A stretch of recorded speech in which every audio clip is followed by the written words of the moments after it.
চারটা কাজ যে নারী দুনিয়ার বুকে করবে ওই নারীর জন্য জান্নাতের 8টা দরজা খুলে দিবে কে? আল্লাহ। 1 নম্বর আল মারআতু ইযা সাল্লাত খামসাহা, 5 ওয়াক্ত নামাজ যে মেয়েরা পড়বে, সামাত শাহরাহা যারা রমজানের রোজা রাখবে, আতাআত বালাহা স্বামীর আনুগত্য করবে, হাফিজাত ফুরুজাহা লজ্জাস্থানের হেফাজত করবে। এই 4টা কাজ যে নারীরা করবে 8টা জান্নাতের দরজা তাদের জন্য খুলে দিবে কে? সহজ হয়ে গেল না? মাত্র 4টা। কয়টা? আরো জোরে বলেন কয়টা? মাত্র 4টা কাজ। আর কিছু কাজ করতে বিশ্বনবী নিষেধ করেছেন। জামার উপর দিয়ে পারফিউম মেখে যেতে নিষেধ করেছেন মুহাম্মদ সাল্লাল্লাহু আলাইহি ওয়াসাল্লাম। আইয়ুমা ইমরাআতিন ইস্তা'তারাত, যেই মহিলারা পারফিউম মেখে বের হলো পুরুষদের দৃষ্টি আকর্ষণের জন্য, কিয়ামতের দিন জিনাকারিনীদের কাতারে ওদেরকে দাঁড় করাবে কে? আল্লাহ। অনেক মহিলারা আছে ঝাঁঝালো পারফিউম দেয়, আছে না? টেম্পুর মধ্যে বসাই যায় না, না? সিএনজিতে বসছেন, এদিকে বসছে খালাম্মায়, হায় হায় পুরা সিএনজি আমোদ করে ফেলাইছে, এত ঘ্রাণ, ঝাঁঝালো গন্ধ। ঝানিয়া নিষেধ করেছেন। পরচুলা লাগাতে নিষেধ করেছেন। পরচুলা চিনেন? আলগা চুল, এই আলগা চুল লাগানো নিষেধ। পুরুষদের জন্য নিষেধ, নারীদের জন্য নিষেধ। অনেক ছেলেদের টাক মাথা আলগা চুল লাগায়, আছে না নাই? শাহরুখ খান সাজতে চায়, হিরো আলম সাজতে চায়। হিরো আলমের মাথাতে চুল আছে অনেক, না? আচ্ছা। আবার অনেক নারীরা পরচুলা লাগায়। মায়েরা নিষেধ। ব্রু প্লাক নিষেধ করেছেন মুহাম্মদ সাল্লাল্লাহু। আবার ইসলাম একটা ড্রেস কোড দিয়েছে। 4টা নিয়ম মেনে যদি নারীরা ড্রেস পরে যে কোনো ড্রেস পরতে পারবে, কবুল করে নিবে কে? আল্লাহ। মায়েরা খেয়াল করে শুনেন, আপনাদের ড্রেস কেমন হবে? নাম্বার 1, আপনার পুরো দেহটা ঢাকা থাকতে হবে। যে ড্রেস পরবেন you should cover your whole body. শুধু হাতের এই 2 কবজি আর চেহারা খোলা রাখতে পারবেন, তবে চেহারা ঢেকে রাখা উত্তম। একজন মহিলা বোরকা পড়ছে কিন্তু চেহারা খোলা, তার হেজাব হয় নাই, পর্দা হয় না, এটা বলা যাবে? কিন্তু উত্তম হচ্ছে চেহারা ঢেকে রাখা, কারণ চেহারা সৌন্দর্যের রাজধানী। Face is the capital of beauty, ঠিক কিনা? চেহারা দেখলাম তো সব বোঝা গেল, ঠিক কিনা? কেমন মাধুর্যতা আছে, দেখতে কেমন সুন্দরী কিনা সব বোঝা যায়। এজন্য চেহারাটাও ঢেকে রাখবেন, চোখটা খোলা রাখবেন। বিশ্বনবীর স্ত্রী উম্মে সালামা বলে, দেখার জন্য আমার 2 চোখের দরকার নাই, লাগবে 1 চোখ। উনি আরেক চোখের মধ্যে আরেক কাপড় দিয়ে রাখতেন, এমনি তাকাইতেন। সাহাবারা বলতেন উনারে দেখলে আমরা দিতাম দৌড়, ভয় লাগতো। চোখ একটা দেখা যায় আর একটা খোলা, উনারা দেখে আমরা এদিক সেদিক পালিয়ে যেতাম। আবার অনেক মহিলারা পা ঢাকে না, পা কিন্তু পর্দার অন্তর্ভুক্ত। সব সময় মেয়েরা পা মোজা পরে বেরোতে হবে, পা দেখানো যাবে না। হাদিসে এসেছে শুধু হাত এতটুকু, পা কিন্তু পর্দার অন্তর্ভুক্ত। উম্মে সালামা বললেন, ইয়া রাসূলুল্লাহ, আমরা তো হাঁটতে গেলে অনেক সময় পা দেখা যায়। বিষ্ণু বললেন, তাই? তাহলে 1 বিঘত নিচ দিয়ে কাপড় বাড়াও। উম্মে সালামা বললেন, জোরে হাঁটলে তো তারপরও দেখা যাবে। বিষ্ণু বললেন, 1 হাত বাড়াও, ধুলাবালি সহ টানবা, তারপরও পায়ের 1 ইঞ্চি দেখানো যাবে। তাহলে ড্রেস কোডের প্রথম নিয়ম হচ্ছে পুরো দেহ ঢাকবেন। 2 নম্বরের নিয়ম, পোশাক ঢিলে ঢালা হবে না টাইট ফিটিং? আরো জোরে বলেন।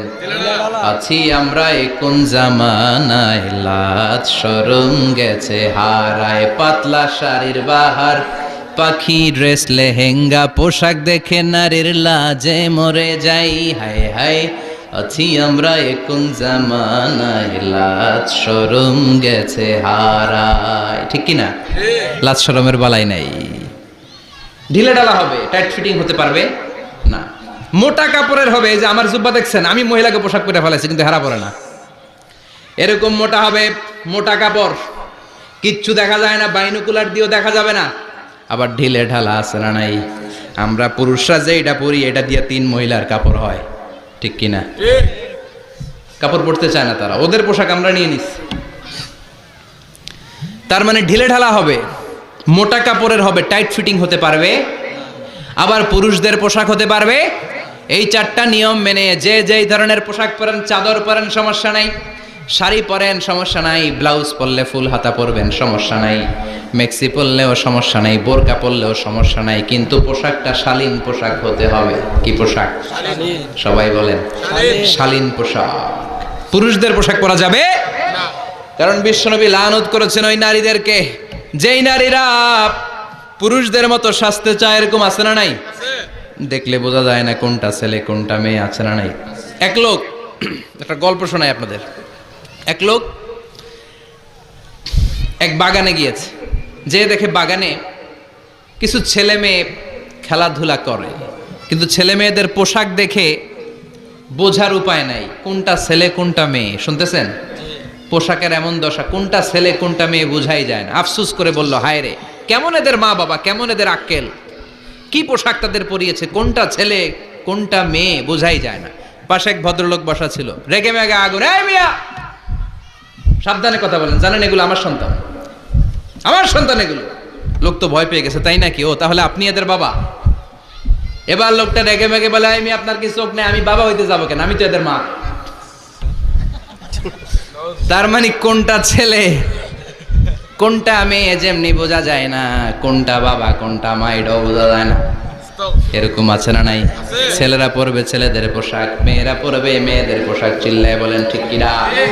এজন্য ইসলাম নারীদেরকে যে অধিকার দিয়েছে, পৃথিবীর কোন ধর্ম এত অধিকার দেয় নাই। ইসলাম যে মর্যাদা আপনাদেরকে দিয়েছে, আর কেউ দিয়েছে নাকি? ইসলাম বলে প্রথম সন্তান কন্যা সন্তান হলে ঘরের মধ্যে বরকত আছে না নাই? মিন বারাকাতিল মারআতি তাবকিরুহা বিল ইনাস। একটা মেয়ের মধ্যে বরকত বেশি না কম কেমনে বুঝবেন? তার প্রথম সন্তান যদি মেয়ে হয় তাহলে বুঝবেন এই মেয়েটা বরকতওয়ালা মেয়ে, এই মেয়ে আপনার জীবনে অনেক কিছু নিয়ে আসবে। সুবহানাল্লাহ কইতে পারেন না? কিন্তু অনেক ডাকাইতেছে, মেয়ে হইলে অখুশি হয়, ছেলে হইলে পাড়ার সবারে জিলাপি খাওয়ায়, পাড়ার সবারে মিষ্টি খাওয়ায়, মেয়ে হইলে কিচ্ছু খাওয়ায় না। আছে না নাই? কিন্তু আমরা মেয়ে হলে খুশি হব। কার কার প্রথম সন্তান মেয়ে? হাত তোলেন। একজন, দুইজন, তিনজন। প্রথম সন্তান মেয়ে কার? হ্যাঁ, অনেকে আছে তো মাশাআল্লাহ, আপনারা অনেক বরকতময়। আলহামদুলিল্লাহ, হাত নামান। আমারও প্রথম সন্তান মেয়ে, তিনোটাই মাইয়া। জান্নাত একটা আমার দিয়েন। তার মানে 3 জান্নাতের মালিক। মাশাআল্লাহ, আল্লাহ বাইরে তুমি কবুল করো। তার মানে কোন ঘরে যখন মেয়ে আসে, আল্লাহ বলে ঘরটা বরকতময়। মেয়েটা যখন বড় হতে শুরু করে, মেয়েটা ভাইয়ের জন্য বরকতময়। মেয়ে যখন বিয়ের উপযুক্ত হয়, বাবার জন্য বরকতময়। 2 মেয়ে মানে বাবার 2 জান্নাত, 3 মেয়ে মানে 3 জান্নাত। সুবহানাল্লাহ। আবার যখন স্বামীর কাছে যায়, ইসলাম বলে ওই স্বামী আল্লাহর কাছে সেরা, যেই স্বামী বউয়ের কাছে সেরা। বউ যদি আপনারে ভালো বলে আপনি আল্লাহর কাছে ভালো, বউ যদি খারাপ বলে আপনি আল্লাহর কাছে খারাপ। তার মানে ব্যালেন্স করেছে ইসলাম। স্বামীরও আনুগত্য করতে বলেছে, আবার স্বামীকেও বলেছে স্ত্রীকে ভালোবাসতে। ঠিক কিনা? কথা বলেন। এবার আরেকজনের স্ত্রী, ইসলাম বলে তোমার হাত যদি বউয়ের হাতের সাথে মিলাও, 2 হাতের সগীরা গুনাহ মাফ করে কে? স্ত্রীর দিকে যখন তাকাও, তোমার চোখের সগীরা গুনাহ মাফ করে কে? প্রতি মাসে মাসে স্ত্রীর কাপড় চোপড় আর কসমেটিক্স কেনার জন্য যে টাকাটা দাও, এই টাকাটা সদকা হিসেবে কবুল করবে কে? এবার এই মহিলা গর্ভবতী, ইসলাম বলে সন্তান ভূমিষ্ঠ করতে যে যদি কোনো মা ডেলিভারি কেসে হসপিটালে মারা যায় কিংবা বাসায় মারা যায়, কিয়ামতের দিন ওই মহিলাকে শহীদদের কাতারে দাঁড় করায় দিবে কে? বাচ্চা ভূমিষ্ঠ করতে যে শাহিদ, শাহিদা, শহীদদের কাতারে। আর সুন্দর মতো যদি আসে, আল জান্নাতু তাহতা আকদামি উম্মাহাতিকুম, মায়ের পায়ের নিচে সন্তানের বেহেশত আছে না নাই? জোরে বলেন।